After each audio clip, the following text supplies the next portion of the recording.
Bengal safe Murshidabad জেলায় ফার্নিচারের জগতে এক পরিচিত ও প্রতিষ্ঠিত নাম। বেঙ্গল সেফ 57 বিবি সেন রোড, বহরমপুর, মুর্শিদাবাদ।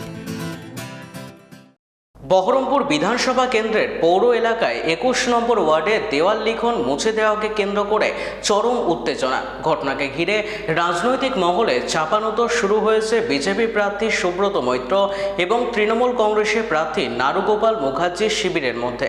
বিজেপির অভিযোগ, শুধুমাত্র বহরমপুর নয়, বিভিন্ন এলাকাতে তাদের প্রার্থীদের দেওয়াল লিখন মুছে ফেলা হচ্ছে পরিকল্পিতভাবে।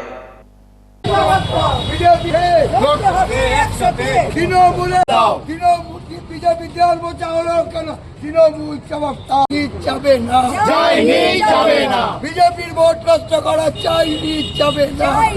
জবাব দাও, জবাব তোমায় দিতেই হবে। দেয়াল অভিযোগ বলতে আমরা এই পৌরসভায়, শহরের বুকে বলুন, গ্রামীণের বুকে বলুন, প্রথম ভারতীয় জনতা পার্টি দেয়াল লিখন কর্মসূচি শুরু করে। আমরা যখন শুরু করলাম তার অনেক পরে তৃণমূল বলুন, কংগ্রেস বলুন, তারা নেমেছে। কিন্তু আমরা দেখতে পাচ্ছি মোটামুটি 15-20 দিন ধরে আমাদের বিজেপির বেছে বেছে ভারতীয় জনতা পার্টির ওয়াল, বিশেষ করে 2 নম্বর ওয়ার্ডে, 6 নম্বর ওয়ার্ডে পরপর একের পর এক ওয়াল মুছে গেছে এই শাসক দলের যারা দুষ্কৃতী রয়েছেন। এবং আমরা দেখতে পেলাম গতকাল এই 21 নম্বর ওয়ার্ডেও পদ্মফুলকে মোছা হয়েছে এবং সুব্রত মৈত্র, আমাদের যিনি বহরমপুর বিধানসভার প্রার্থী রয়েছেন, তার উপর চুন মারা হয়েছে, আরও কিছু ওয়াল ধরা হয়েছে। এইভাবে তারা চাইছে যে বিভিন্ন ওয়াল যেগুলো বিজেপির রয়েছে সেগুলো মুছে বোধহয় তারা ভোট পাবে। কিন্তু একটা কথা আমি পরিষ্কারভাবে বলতে চাই, ভারতীয় জনতা পার্টি বহরমপুর মানুষের মনের ওয়ালে রয়েছে। সেই মনের ওয়াল থেকে তারা কোনোদিন মুছতে পারেনি, এখনো মুছতে পারবে না। এটা আমরা পরিষ্কারভাবে বলতে চাই। পরিকল্পিতভাবে তারা পায়ে পা বাঁধিয়ে ঝামেলা লাগানোর চেষ্টা করছে। এটা বেশ কিছুদিন ধরে করছে, না দেখতে পাওয়া যায়নি, কিন্তু আমরা যেটা অনুমান করছি এবং যেটা আলোচনা চলছে সেটা কিন্তু শাসক দলের মদতেই হচ্ছে। সে অন্ধকারে হোক বা যখনই হোক, তাদের মদতে দুষ্কৃতীরা আসছে এবং এইভাবে ওয়াল মুছে তারা ভাবছেন যে বহরমপুরের মানুষের মনের ওয়াল বোধহয় দখল করতে পারবেন। কিন্তু 21-এ যেভাবে আমরা মানুষের মনের ওয়াল দখল করেছি, এইবারও 26-এ তার চেয়েও বেশি মানুষের ওয়াল দখল করে আমরা বসে আছি, তাই তারা ভীত সন্ত্রস্ত। কিন্তু ভারতীয় জনতা পার্টির প্রত্যেকটা কর্মী এবং কার্যকর্তা রাস্তায় দাঁড়িয়ে বুক চিতিয়ে দাঁড়িয়ে আছে, তারা কিন্তু 1 ইঞ্চিও জমি ছাড়বে না। একথা পরিষ্কারভাবে আমরা বলে দিতে চাই। মনোজ সাহা, আমি বহরমপুর মণ্ডল 1-এর সভাপতি। হ্যাঁ, নির্বাচন কমিশনের কাছে আমরা অভিযোগ জানাই। আপনারা জানেন সবাই, আমাদের তৃণমূল কংগ্রেসের সেই দুর্দিন আসেনি যে একটা যে পরাজিত হতে চলেছে আর কিছুদিন পরে যে প্রার্থী, তার দেয়াল মুছে আমরা তৃণমূল কংগ্রেসে নারুগোপাল মুখার্জির নাম লিখব।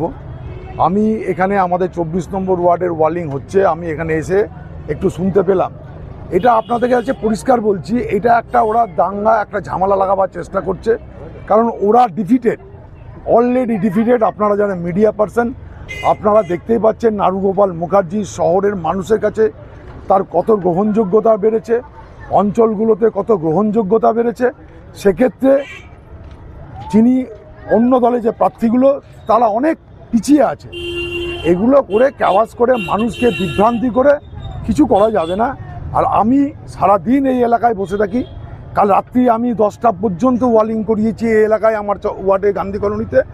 কোনো খবর নেই যে আমাদের তৃণমূলের কর্মীরা এরকম দেওয়াল মুছে দেওয়াল লিখে। প্রচুর দেওয়াল আছে শহরে, আমাদের বিশেষ করে গান্ধী কলোনি এলাকায় প্রচুর দেওয়াল আছে যেখানে ওয়ালিং করার মতো।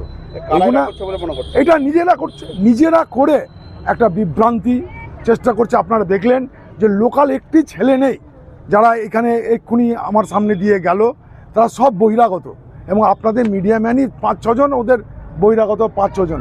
লোকাল লোক কই যারা বলবে যে হ্যাঁ এই দেয়াল মুছেছে তৃণমূল কংগ্রেস? এটা সর্বৈব মিথ্যা কথা। নারুগোপাল মুখার্জি তথা তৃণমূল কংগ্রেসকে একটা কালিমালিপ্ত করার আগাগোড়াই একটা চেষ্টা, এটাই একটা তার প্রয়াস। বেঙ্গল সেফ মুর্শিদাবাদ জেলায় ফার্নিচারের জগতে এক পরিচিত ও প্রতিষ্ঠিত নাম। বেঙ্গল সেফ 57 বিবি সেন রোড, বহরমপুর, মুর্শিদাবাদ।